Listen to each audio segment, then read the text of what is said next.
You are listening to Verba Manent, where words do remain.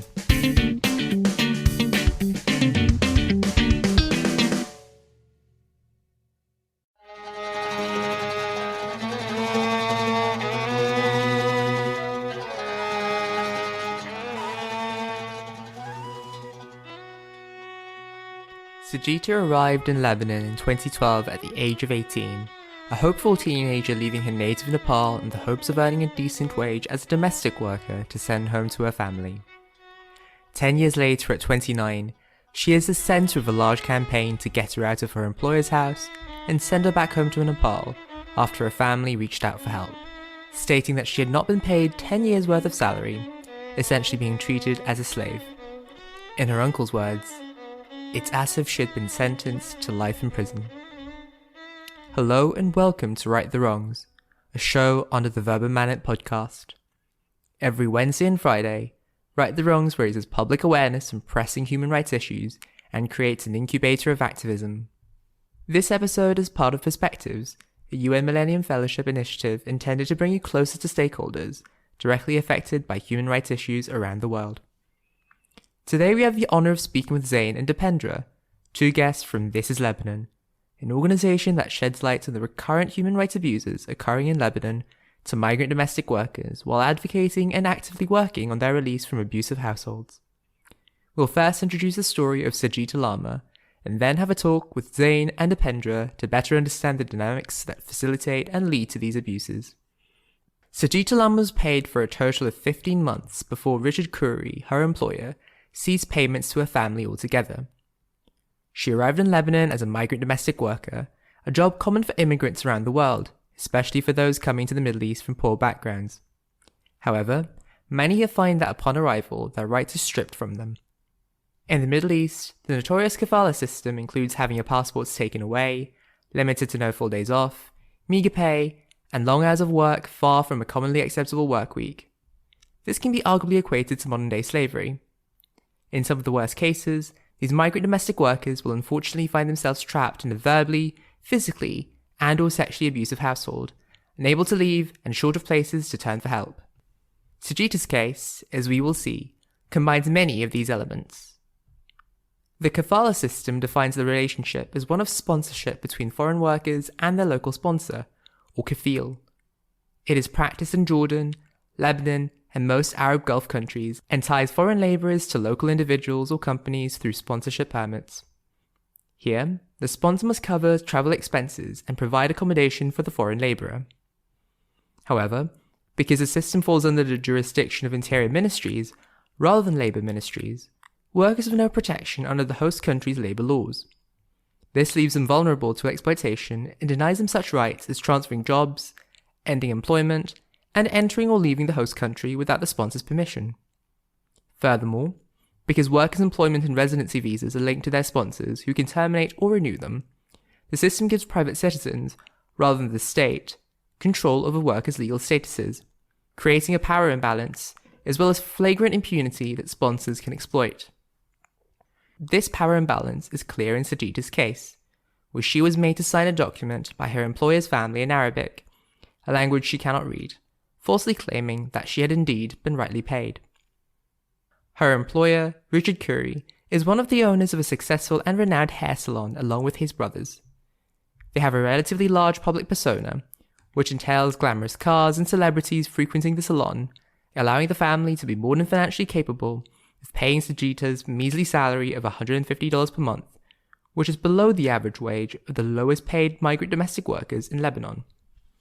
The kafala system, which doesn't allow domestic workers to have a bank account of their own, gave Richard Khoury and Rana Gamanas leverage over Sajita Lama, who relied on them both to cash in her salary and wire it back home to her family in Nepal. The family that employs her have also not given her any days off and have refused to send her home. Not including the damages and trauma this family has caused her, they owe her 110 months of pay, totaling at over $16,000. Sajita's story cultivated a huge wave of awareness in Lebanon, where youthful activists came together and pushed for Sajita's freedom and justice for her 10-year enslavement. The organisation mainly responsible for this case's mobilisation is This is Lebanon, who who tirelessly works to shed light on such cases and provide relief for vulnerable migrant domestic workers, helping them get rightly paid, get out of abusive situations, or simply be sent home when they want to. In Sajita's case, they made public their democratic efforts of dealing with the Kuri Germanos family, which only exposed more harshly how unjust Sajita's working conditions were, as well as their cracked lack of cooperation and self-awareness. 2 days into their global #FreeSajita campaign, the Lebanese police raided the home of Richard Kuri and Rana Germanos and rescued her. She was now in a Caritas shelter in Lebanon, sleeping outside her employer's home for the first time in over a decade, and as of yet is still waiting to be paid 10 years' worth of salary before eventually being flown back home. We will now have the honour of speaking with members of the organisation that helped free Sajita, introducing Zain and Sajita's caseworker Dipendra. They will be speaking with one of the writers of this episode. We will hold a workshop with them on the 13th of November at 3 p.m. Central European Time in order to deepen the discussion on this issue. Okay, first of all, thank you so much for joining me on this interview for this episode. We have here Dipendra and Zain from This is Lebanon and the Nepali consulate as well. So the first question we have following the episode is, we mentioned that Sajita is still in Lebanon and she's still waiting to be paid before being sent home. But what are the chances of a full payment actually being made, and what can we do to promote that? So as the concerned authorities has mentioned or considered that it's not a human trafficking, it's just a matter of unpaid salary. But it's very, very clear to the world. It is a kind of human trafficking. She was enslaved more than 10 years. She was even abused. But I don't know how they consider that it's not a human trafficking. And still now, they got employer like Rana Germanos and Richard Kuri got impunity. That is the major problem in Lebanon. When the employer, abusive employer knows that, that they discover that Lebanese authorities is not going to punish them, there is no any possible that the victims will get justice in Lebanon. Do you think that there's a chance that they're going to pay her at least part of this salary before she leaves Lebanon? Because she's still in Lebanon right now at Caritas shelter. The Caritas, even they have mentioned that they are the human rights organization. In fact, Caritas is not the human rights organization. Caritas is a part of the general security. I think concerned authorities, like they work under the slavery system sponsorship. So they are totally controlled by these corrupted Lebanese authorities. Got it. Thank you. So she's still not in a safe situation right now. Is she going to be going home soon? What's keeping her in Lebanon so far? Actually, she herself notified, and it's very clear that she need her all salary before she travel. But she get now depression, and because she's been living under the pressure at the Caritas shelter, and when she has no hope, 3 months, 4 months, and there is no hope that she's going to get paid. And I don't know how she will notify, and there is another investigation will be conducted after 1 week. I don't know, because there is even the special representative on the labor ministry, they conducted investigation, but I didn't see any improvement. And there was already from the another part of the general secretary, who is also the real investigator. They did investigation, but like Rana Germanos and Richard Kuri, they could not confront until now, and instead they sent their father to take part in the investigation. This is absolutely unfair. How they can let them free until now? Yeah, absolutely. And it's terrible that she has pretty much no hope of getting any salary or damages for the treatment that she had to endure for 10 long years. Dipendra, you're from the Nepali consulate. Let me make clear for you. Actually, I'm not proud to say I'm really Nepalese consulate, because while I was 17 years old, when I finished my high school, I went as a simple migrant worker in Lebanon, and I was detained by Lebanese authority for not beginning as an undocumented worker. It's just deception of my employer. And fortunately, I was made as a representative of the Nepalese consulate in 2006 to help the migrant workers. So that I'm not really honorary Nepalese consulate. I mean, I serve at the Nepalese diplomatic mission, but not as a consular. Well, thank you for clarifying that. That's really important. But as you're in your role within Lebanon, how do you feel like the consulate facilitates, for example, rescuing migrant workers in cases like Sajita? Or do you think there are certain consulates that harm more than help this process of saving their citizens from situations like Sajita's and many others? As an honorary Nepalese consulate, they did their best, every possible they can do.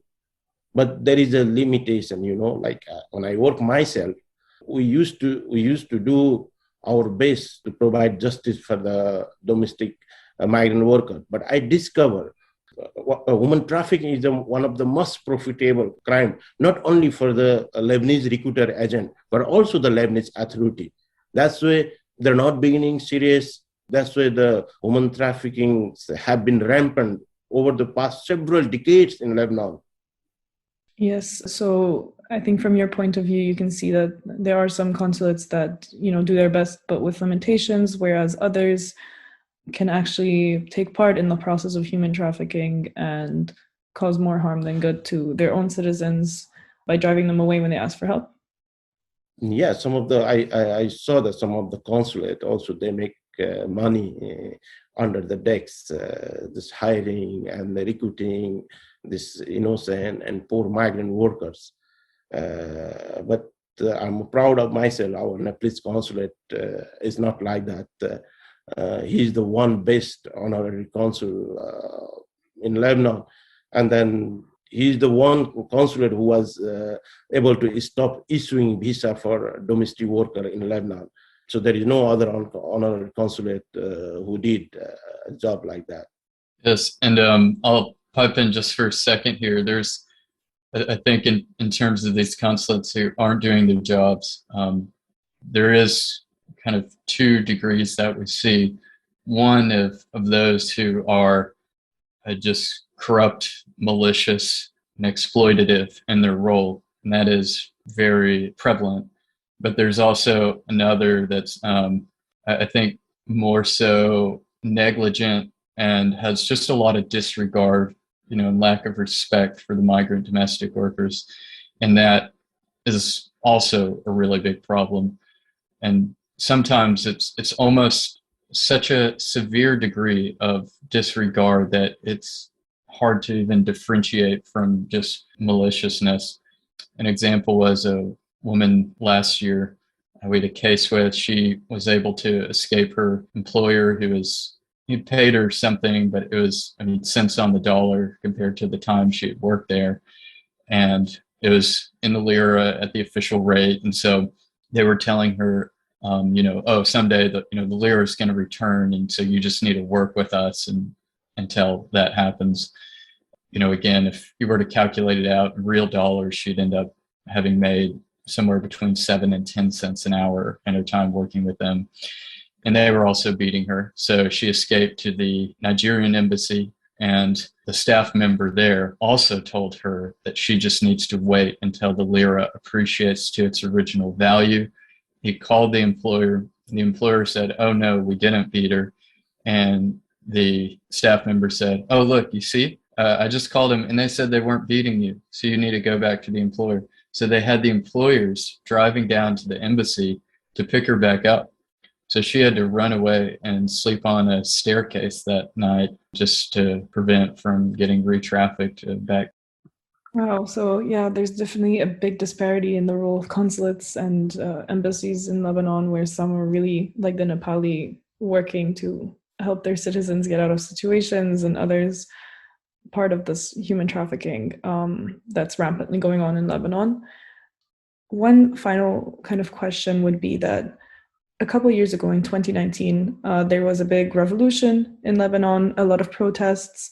Nothing actually was completely overhauled, but it was termed the Thawra, and people were demanding many different reforms within the government. Zain was mentioning an economic crisis and the depreciation of the lira in this last anecdote, because the Lebanese lira has depreciated so severely in the last 2 years. So in the lines of the demand of the people for a system change within the government, do you think in that same vein, there should be really big reforms within the kafala and the Lebanese system that we should be pushing for? Or is it just a complete overhaul of the system as it is, in line with the Lebanese revolution's goals, that we should push for more? There are incremental steps for positive change, and then there's the end goals and what should actually happen. And we are working towards those incremental steps, just because we just have to work with the circumstances of, the present form of government, society, and such. But I don't want to get into the weeds of what exactly those look like, because ultimately what needs to happen is that kind of overthrow of the system.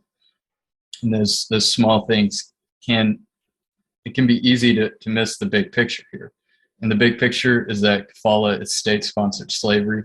The kafala system is not slavery because, in like modern day slavery, in the way that there's malicious actors circumventing the government, but because the Lebanese government is an actual actor, it often helps employers and agents enslave the workers who come through it. When they aren't specifically helping, they're often just grossly negligent. Not only must it be overhauled, but it requires a larger project for justice than addressing the specific laws and regulations about the kafala system proper. The primary problem that we face is not that the existing laws don't provide adequate protections, but the fact that not a single institution in the Lebanese government has shown any appetite for enforcing the laws that do exist in situations where it is a Lebanese employer violating a migrant domestic worker. Dipendra was personally arrested half a dozen times or so for the crimes of his employer. At the honorary consulate, he saw over 50 young women go home in caskets, and never was there an arrest of a Lebanese national for any of those murders or forced suicides. The migrant domestic worker won't receive protection for the basic things like murder and sexual assault. Why would we believe that some change in legislative code would all of a sudden start to get protections for, some new visa law or contract law? Those things need to change, but again, those are part of the incremental change. It has to be part of, for it to be effective for across the board for migrant domestic workers, it needs to be part of a larger project, an overhaul for justice that they're denied in every single possible way. Thank you. So it's definitely clear that the kafala system as it stands needs to be overhauled in every way, because nothing within that legislation could help bring so many domestic workers to justice. And as we mentioned earlier in the episode, it is a form of sponsorship that at its core puts the immigrant workers at risk. So thank you so much for your answers, and thank you both of you for your time within this interview. It was really appreciated. And yeah, it was really an honor speaking with the both of you. It's really an honor to be speaking to us. Yes, thank you, Tatiana. Thank you both. Thanks to Zain and Dipendra from This is Lebanon for having joined us today. If you want to learn more about the case of Sajita or about the conditions of migrant domestic workers in Lebanon, join our workshop with the two guests on the 13th of November at 3 p.m. Central European Time.